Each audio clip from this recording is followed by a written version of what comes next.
Muy buenas, saludos a todos. Mi nombre es Julio Otero Santamaría y soy licenciado en Periodismo por la Universidad de Sevilla. También soy máster en Comunicación Política y soy doctorando por la Universidad de Córdoba en el programa Lenguas y Culturas. En esta presentación también participa mi compañero Agustín Sánchez Cota, que es licenciado en Humanidades por la Universidad de Córdoba y también es máster en Filosofía Contemporánea y doctorando por la Universidad de Córdoba. En esta presentación vamos a analizar la evolución del discurso político de las élites y en especial de algunos de los líderes de las repúblicas de la antigua Yugoslavia. Vamos con la presentación. Aquí está. Como ven ustedes, el título es La evolución del discurso de los líderes de las repúblicas yugoslavas.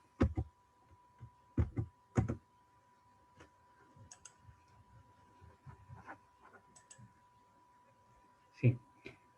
Bueno, pues como les decía, vamos a analizar la evolución del discurso político fundamentalmente de los presidentes, de algunos de los presidentes más destacados de los estados post-yugoslavos.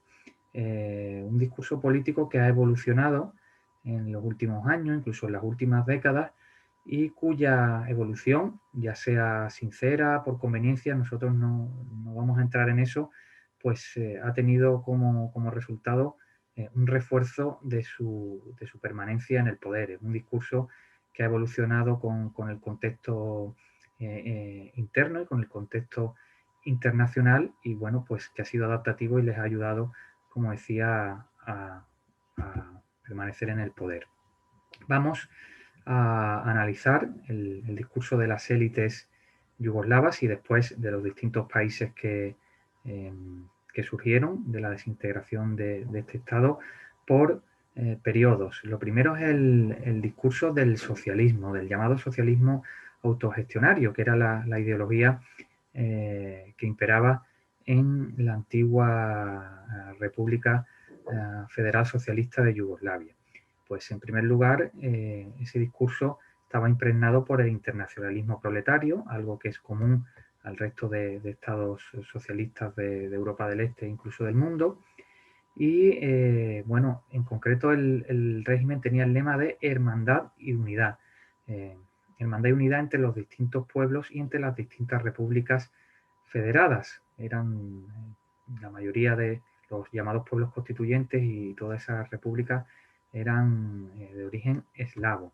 En este régimen el nacionalismo era uno de los principales tabúes, como tenía cierta diversidad étnica, pues estaba muy castigado los intentos bueno, pues de fomentar el nacionalismo porque a la postre podría significar el enfrentamiento de los pueblos, el estallido de conflictos como a la postre sucedió. Lo que sucedió fue que en un régimen y en unas instituciones que evolucionaron hacia la descentralización, sobre todo a raíz de la Constitución de 1974, eh, sin embargo, paradójicamente se fomentaron las rivalidades entre las distintas repúblicas, entre los diferentes grupos étnicos, unas rivalidades que estuvieron soterradas, pero que estaban allí, porque al final, en ese equilibrio de poderes que había, en ese reparto de poderes, pues lo que daba carta de naturaleza a los derechos, lo que era una puerta de acceso al poder, era pues el tener una república o el ser reconocido como pueblo constituyente.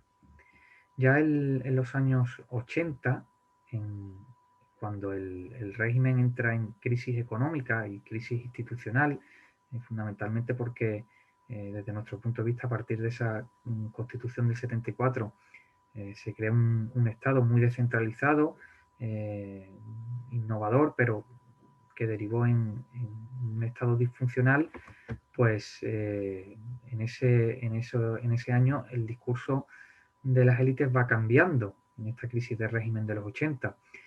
¿Por qué? Pues porque la crisis económica e institucional agudiza las contradicciones nacionales entre los diferentes pueblos, entre las diferentes repúblicas. Y ante el inicio de protestas populares o ante el creciente descontento de una parte de la población por la deriva económica y política, las élites lo que buscan es un enemigo externo, unas élites que están cada vez más desconectadas y que buscan en otras nacionalidades, en otros pueblos, en otras repúblicas, el enemigo. Es un intento, desde nuestro punto de vista, de desviar la atención para que la presión popular, las críticas de la población, no recaiga sobre ello.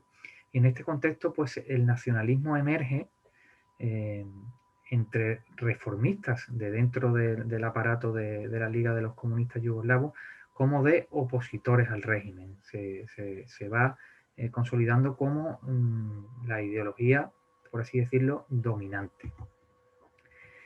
Ya con el estallido de las diferentes guerras yugoslavas durante la fragmentación del país, ya el nacionalismo, lógicamente, se convierte en hegemónico completamente. En este proceso, pues se reabren heridas del pasado, de rivalidades entre diferentes pueblos, sobre todo surgidas durante la Segunda Guerra Mundial. En la Segunda Guerra Mundial, pues los enfrentamientos armados, la represión que hubo en los diferentes estados, pues digamos que esos rencores que habían permanecido bastante, yo creo que bastante olvidados, pese a la cercanía del tiempo, pues se reabren a finales de los 80, principios de los 90 y, lógicamente, con el consiguiente deterioro de la convivencia, no solo entre las diferentes repúblicas, sino entre los diferentes pueblos que convivían en cada una de las repúblicas. Todo este discurso nacionalista, hemos dicho que fue adoptado por parte de la élite, la élite reformista dentro del partido, también de la élite política de la oposición y, bueno, y es también acogida por los medios de comunicación que empiezan a generar primero miedo y después odio entre la población, y es lo que preparará a esas poblaciones para que estén dispuestas a ir a la guerra. Durante la posguerra ya el discurso político de las élites también cambia. En primer lugar, hay que decir que se forman unas élites nuevas, eh, se crean, nacen unos regímenes nuevos, unas nuevas repúblicas escindidas de Yugoslavia, donde el nacionalismo se empieza a modular, donde los líderes de estas repúblicas, las élites de los nuevos partidos, empiezan a moderar su nacionalismo eh, según la conveniencia. Según la conveniencia del momento, empiezan pues a dirigir ese nacionalismo contra un objetivo u otro y sobre todo a modularlo. A veces lo exacerban y a veces lo moderan. Como decía, también se crean nuevos enemigos. El discurso del odio de la guerra ya no va a ser el mismo. También, según la situación de cada país, los distintos líderes van buscando nuevos enemigos. Pero en todos estos casos siempre hay una apelación permanente a la democracia. Tratan de presentar estos nuevos regímenes como democráticos frente al régimen anterior, al régimen socialista. Y en casi todos los casos, los nuevos regímenes, el nuevo discurso de estas nuevas élites es de orientación prooccidental. Algunos quieren guardar un equilibrio entre distintas potencias, pero siempre manteniendo una buena relación con la Unión Europea y con el norte y con Norteamérica, los estados de Norteamérica. Bueno, cuando desarrollemos en el ensayo esta presentación, pues daremos más detalles de todo esto, analizaremos distintos líderes en profundidad, pero ahora en esta presentación hemos cogido algunos de los más representativos y daremos unas breves claves sobre ellos. Uno es Aleksandar Vučić, que es el actual presidente de la República de Serbia, que comenzó en política muy joven, allá por finales de los 80, principios de los 90, en el estallido de las guerras, en el Partido Radical Serbio. Digamos, es un partido que mantiene, todavía sigue existiendo, que mantiene una línea de nacionalismo radical y que, sobre todo en aquellos años, puede calificarse lo que se considera extrema derecha. Él en concreto tiene algunos discursos célebres en relación a las guerras de Croacia, sobre todo la guerra de Croacia, pero también de Bosnia.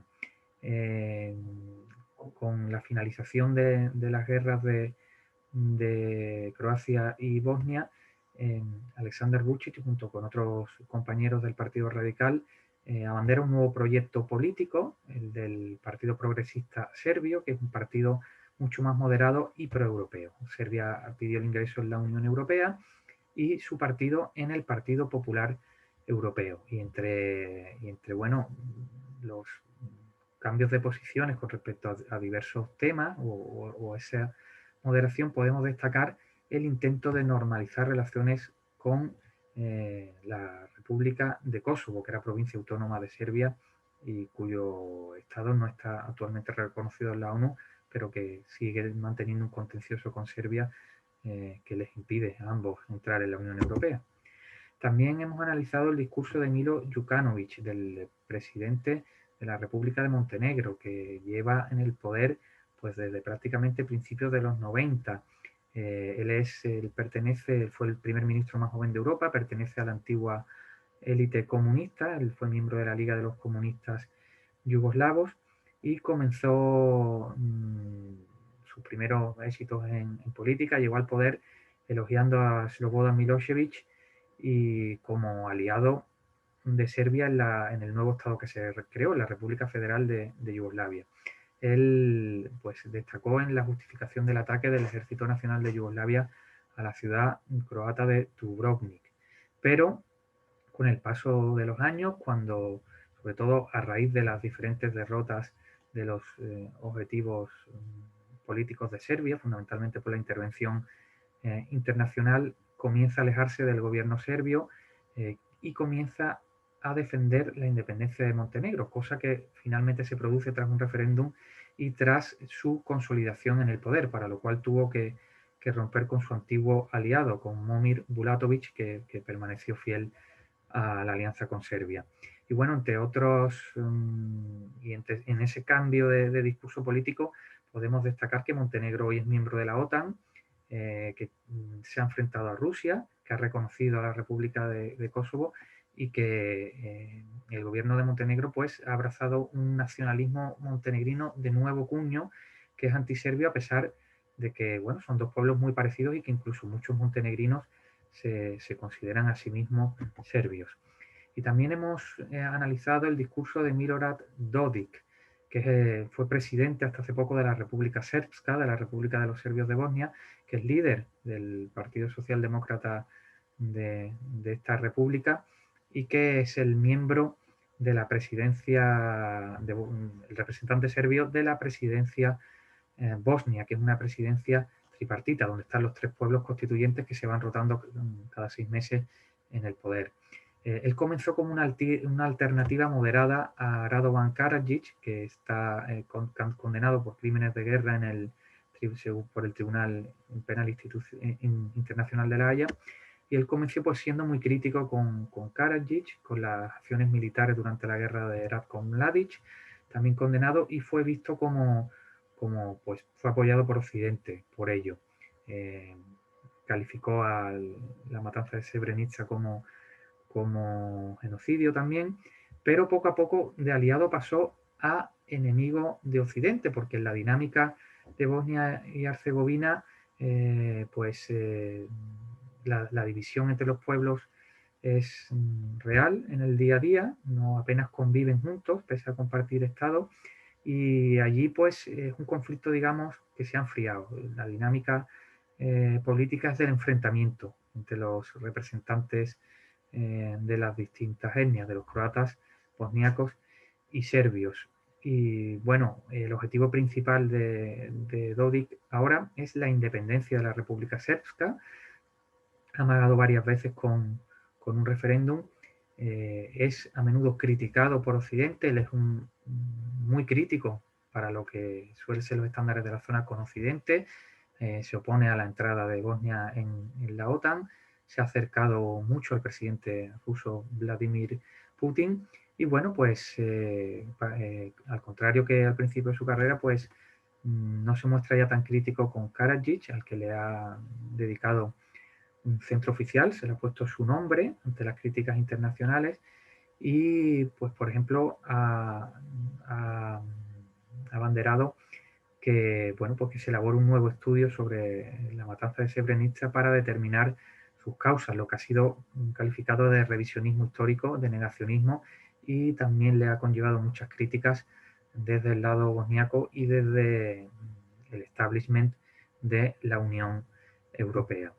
Bueno, en conclusión, ¿qué podemos decir de la evolución del discurso de los líderes de las repúblicas yugoslavas? Pues en primer lugar que en los Balcanes se han consolidado regímenes híbridos, mitad autoritarios, mitad democráticos, que podemos calificar de estabilocracia, por su habilidad para estabilizar una zona que, pues, que no lo ha sido en los últimos años. Son regímenes que paradójicamente han retrocedido en materia de democracia, de derechos y libertades. Son en algunos casos estados donde han emergido líderes fuertes que siguen manteniendo un discurso nacionalista, pero como hemos visto, flexible, que se adapta a las circunstancias del momento y a los intereses políticos de la élite.